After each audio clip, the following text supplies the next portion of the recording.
네, 첫 번째 작전명입니다. 새롭게 떠오르는 공포. 지금 코로나 때가 연상이 되면서 지금 제약바이오 관련주들 그렇다면 지금 담아야 되는 시기가 아닌가라는 이야기가 굉장히 많이 나오고 있습니다. 이준 대표님, 네. 어떻게 보십니까? 일단 지금 이 질병에 관해서. 일단 결론부터 말씀드리면 네. 이게 지금 이슈가 좀 지속될 수 있을까 하는 부분에 대해서는 약간 의문이 있습니다. 그러니까 여기서 이제 오늘 이렇게 다 같이 움직였던 부분은 언론에서의 어떤 그 조회수를 위한 네. 좀, 좀 자극적인 예, 기사가 자극적인 아니었나. 내용들을 담았다. 치사율 30% 이러니까 뭐 이거 걸리면 죽는 거야? 그러니까요. 약간 이런 부분들이 있죠. 그 제가 이제 테마주들을 굉장히 이제 오랫동안 공략하면서 강한 테마가 탄생하는 배경을 보면요. 사람들이 살거나 죽거나 네. 우리 일상생활에 엄청난 영향을 미치는 그런 테마들이 가장 강하게 움직인 경우들이 많습니다. 그걸 일례로 이제 우리가 겪었던 코로나19 시절에 어떤 진단키트라든지 치료제라든지 마스크 이런 관련된 기업들의 강세를 본다라면 그게 일반적인 테마가 아니라 굉장히 좀 길게 갔고 또 시세 또한 어마어마하게 났던 것들이 많지 않습니까? 그래서 그런 부분으로 봤을 때 다들 우리는 겪어봤잖아요. 전 인류가 다 겪어봤잖아요. 그쵸. 코로나19를. 네. 거기에 대한 이제 그 공포감이 여전히 있지 않나라는 생각을 다시 한번 하게 했던 부분이고요. 네. 요게 이제 실질적으로 그 작년 7월부터 12월간의 어떤 일본에서 발생률을 보면 65명이 확진이 되어서 네. 그중에 3분의 1이 사망했다라는 그런 기사 내용이었거든요. 그런데 이게 이제 올해 1월과 2월 두 달간입니다. 두 달간에 확진자가 378건이니까 네. 이게 이제 5배 이상 굉장히 짧은 시간 안에 늘어난 거죠. 이 부분이 일단 그 사람들이 공포감을 심어준 부분이 아닐까라는 생각이 들고요. 이제 3월 달 지나고 4월 달 요 기간 안에 이게 이제 확산되는 증가 속도가 어느 정도로 빨라지느냐. 이게 저는 이제 이슈의 연속성과 좀 결부해서 이렇게 봐야 되는 부분이다라는 생각이 듭니다. 그래서 네. 만약 확진자 수가 계속해서 이제 증가하는 그런 상황이 발생을 한다 급속적으로 그러면 관련 테마는 상승 흐름들이 좀 더 이어질 수 있다라는 생각이 들고요. 네. 이게 또 이제 국내에서는 아직 사례가 뭐 이렇게 정확하게 나온 게 없지 않습니까? 그런데 저는 이제 애 둘을 키우다 보니까 네. 이제 뭐 고열에 시달리거나 뭐 다양한 이유가 있을 수 있지만 병원에 가면 요즘 뭐 의사 선생님들이 하시는 요즘 이렇게 뭐 원인을 알 수 없는 고열에 시달리는 애들이 좀 많이 급증해 있습니다라는 얘기를 하거든요. 혹시 이게 그게 아닌가라는 생각도 좀 들었습니다. 그런데 뭐 항생 처방 자체가 치료할 수 있는 방법 자체가 뭐 항생제를 투여한다든지 이런 방법밖에 없기 때문에 결국 뭐 검사할 필요는 따로 없습니다라는 얘기를 하시더라고요. 네. 그래서 그런 식으로 이제 치료를 해가는 과정이다 보니까 뭔가 알려지진 않지 않았나. 거기다 이제 뭐 사망하는 사람들이 많이 나온다라면 이것도 분명 조사가 들어가고 어떤 그런 부분들에 대한 언론에 노출이 되겠지만 네. 지금 그런 상황은 아니기 때문에 요게 이제 국내에서 발생하고 그런 사망 사례가 발생하는지 여부, 요게 이제 하나의 또 모멘텀이 지속될 수 있는지 여부를 판단할 수 있는 기준이 될 것 같고요. 네. 조금 우려스러운 거는 지금 의료계가 어떤 그 학교 증원을 놓고 그쵸. 파업을 하고 있는 상황이잖아요. 네. 그러다 보니까 그럼 파업 이야기를 하기 전에 네. 그 전에 이 바이러스와 관련해서 이야기를 해보자면 네. 갑자기 바이러스 얘기를 하다 보니까 코로나 때가 떠올라지면서 최근에 여행객 수요가 굉장히 크게 늘어났었는데 그렇죠. 다시 이게 부각이 된다면 여행 관련주들은 어떨까 하고 지금 주가를 살펴봤거든요. 오늘 장에서는 또 파란불을 켜면서 마무리가 됐더라고요. 맞습니다. 지금 저 PBR 항공주들 같은 경우 특히나 일본 쪽으로 이제 많이 연결되어 있기 때문에 근데 지금 보면 한 두어 달 정도 계속 조정기를 받고 있었거든요. 네. 실적적으로는 굉장히 지금 저밸류 상황에 고실적이 나오고 있는 그런 상황이라서 저는 투자의 관점으로는 여기를 봐도 괜찮지 않겠나 하고 좀 챙겨보고 있던 섹터긴 한데 관심 종목, 관심 섹터. 네, 관심 섹터로 보고는 있었는데 만약에 이 코로나19와 유사한 이런 전염병이 돈다라는 게 네. 부각이 되고 이제 확진자 수가 급증을 하게 되거나 문제가 될 때는 과연 여기가 올라갈 수 있을까? 다시 우리 코로나19 때 뭐 이 항공주들이나 여행주들 맞아요. 어떻게 되는지 다 봤잖아요. 네네. 그래서 여기 쉽지 않을 것 같다라는 생각이 좀 듭니다. 그래서 당분간은 좀 기간적인 조정을 좀 거칠 가능성, 가격 조정까지 나올지는 모르겠지만 일단 충분히 가격 조정 나와 있는 상황이라서 그 부분을 좀 예의주시하면서 보셔야 될 것 같고요. 뭐 또 요거 하나만 더 질문을 네. 드려볼게요. STSS 지금 시간 외에서 보니까 마스크 관련주들도 상한가를 갔다라는 소식이 전해지고 있습니다. 네네. 어쨌든 이게 뭐 단기성 테마라고는 하지만 시장에서는 굉장히 민감하게 받아들이는 것 같은데 맞습니다. 만약에 지금 시점에서 투자를 한다면 투자해도 된다라는 관점이십니까?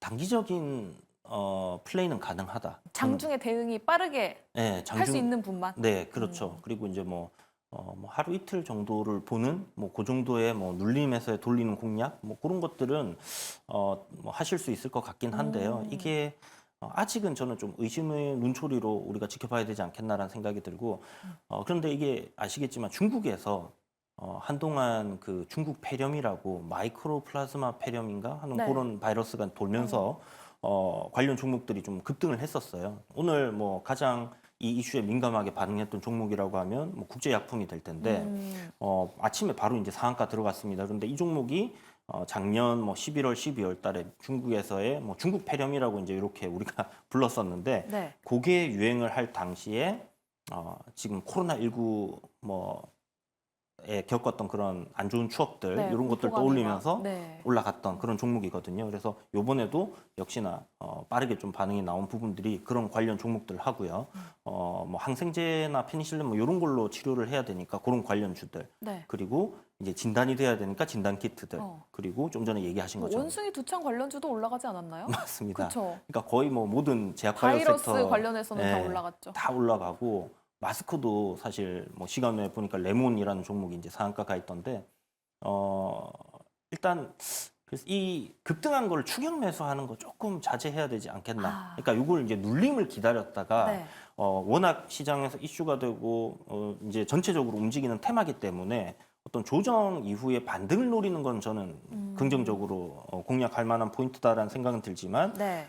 이게 막 코로나 때처럼 엄청나게 갈 거야라는 생각으로 추격 매수를 하게 되면 여차하면 이제 11월, 12월 달에 이제 그 단기적인 시세를 뿜고 조정을 거치는 그런 상황에 또 놓일 수도 있기 때문에 좀 조심하셔야 되는 그런 부분들은 있지 않나. 그래 아까 전에 얘기 드렸던 어떤 그 연속성이 일어날 수 있는 모멘텀 그런 것들이 좀 나오는지는 우리가 예의주시하면서 지켜봐야 될 것 같아요. 알겠습니다. 그럼 STSS 제쳐두고 그냥 전반적인 제약바이오 이야기를 해보자면 네. 아까 앞서 살짝 언급은 해주셨지만 지금 의사 파업과 관련해서 네. 제약바이오 그럼 1분기에 실적에 조금 문제가 있지 않을까라는 우려 섞인 이야기가 나오고 있습니다. 의사가 파업을 하면서 진료랑 수술 건수가 감소를 하고 그러니까 뭐 항생제라든지 이쪽으로 납품하는 업체들은 1분기 실적 좀 안 좋아지는 거 아니야? 라는 시선이 있는 것 같아요. 그러니까 이게 그렇게도 생각을 해서 연결해서 볼 수는 있겠지만 사실 이제 아픈 사람들이 약은 처방이 되고 먹어야 되지 않습니까? 네. 그래서 그렇게까지 이제 제약 바이오 섹터의 어떤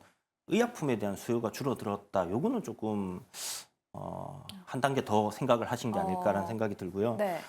아무래도 이제 지금 당장 뭐 고열이 나거나 뭐 항생제를 처방받아서 먹어야 되는 사람들 같은 경우는 어떻게든 지금 좀 처방을 받아서 진행이 되는 상황이기 때문에 네. 그 정도까지는 되지 않을 거다라는 생각이 들고 최근에 이제 그 뭐 대형 제약사들 뭐 대웅이라든지 뭐 우리가 잘 알고 있는 바이오 기업들 내에서 보면 뭐 알테오젠이라든지 뭐 셀트리온이라든지 이런 기업들 같은 경우는 1분기 실적은 뭐 크게 나쁘지 않을 거다라고 볼 수 있습니다. 그런데 워낙에 종목들이 많잖아요. 네. 그리고 지금 뭐 임상 일상을 하거나 이제 막 그 제약 바이오 섹터 단에 파이프라인들을 하고 있는 기업들은 돈이 많이 들어가요. 그래서 거기서 무언가 어떤 좋은 실적이 나오기는 조금 기대하기는 어려울 것 같고 제약 섹터 단에서의 뭐 실적은 그냥 고만고만하게 무난하게 나오는 정도로 우리가 좀 생각을 해보면 될 것 같고 네. 워낙에 이제 기대감이라는 부분이 지금 작용을 하는 거죠. 어떻게 보면 제약 바이오 섹터 단은 뭐 HLB의 이제 간암 치료제라든지 아니면 뭐 알테오젠의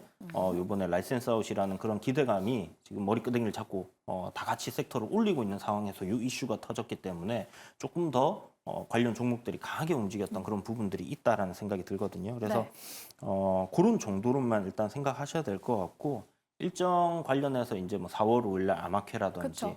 이런 부분들 그런 걸로 일단 기존의 제약바이오 섹터들은 우리가 좀 접근을 해보고 요 이제 코로나19 예전 코로나19 관련 테마들은 요번에 뭐 STSS 이름도 참 어려운데 맞아요.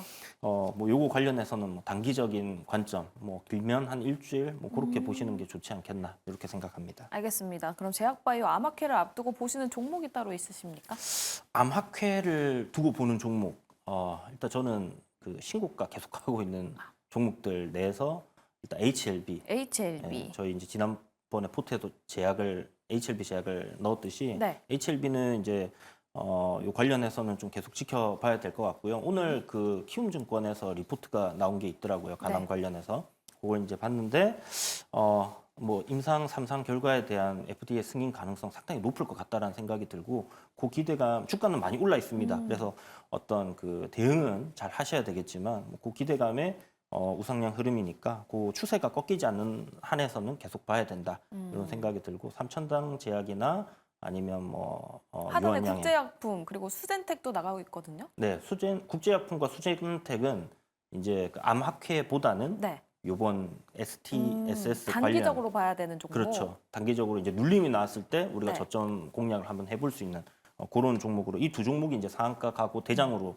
테마에서 잡히는 부분이니까 테마 대장을 공략해야 된다는 관점에서 좀 보시면 좋겠다라는 관점에서 이야기 드립니다. 알겠습니다. STSS 관련해서는 단기적으로 국제약품과 수젠텍을 주목해보자라고 말씀을 해주셨고요. 암학회 관련해서는 HLB 이야기 들어봤습니다. 다음 김시은 팀장님도 제약바이오 지금 좋게 보는 쪽이 있다면 짧게 말씀해 주시면서 관련 종목까지 들어보도록 할게요. 우선 단기적으로는 좀 내용이 STSS 관련이어가지고 수젠텍을 가지고 왔는데 네. 결국 섹터가 테마로 봅니다. 연속성을 따져보았을 때 길게 가지는 않을. 그러면 우리가 조금 단기적인 트레이딩으로 접근을 해본다면 다른 종목군들보다는 시세가 가장 빠르게 분출이 될 수 있는 대장주를 잡는 것이 수익을 보기도 혹은 빠져나가기도 조금 더 쉽지 않을까라는 판단이 들어서 대장주라고 할 수 있는 수젠텍을 좀 가지고 왔고 그 외로도 바이오 섹터에서 계속 관심 있게 보고 있는 종목군들 같은 경우는 HLB라든지 알테오젠 같은 경우는 현재 여전히 제약 바이오 섹터의 대장 역할을 하고 있고 거기다 추가로 이야기를 하면 삼성 바이오로직스 이 종목 같은 경우는 앞으로의 성장성이라든지 실적에 대한 부분도 굉장히 기대가 되는데 미중 간의 갈등 내용도 계속 부각이 되고 있다 보니까 이런 종목군들은 우리가 조금 더 체크해볼 필요가 있지 않을까 싶습니다. 알겠습니다. 지금 STSS 관련해서는 동일하게 수젠텍을 주목해 주셨고요. 또 HLB, 알테오젠도 제약바이오 섹터 내에서는 좋다라는 이야기까지 들어봤습니다. 그럼 두 번째 작전으로 넘어가 보도록 하겠습니다.